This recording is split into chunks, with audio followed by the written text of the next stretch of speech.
Қайырлы күн баршаңызға.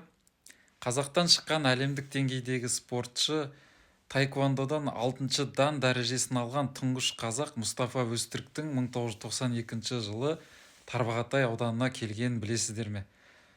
Ақжар ауылына келген кезде әкеммен бірге мен де барған болатын. Біз гүл беріп, кітапқа қолтаңба алған едік. Төменде осы сурет.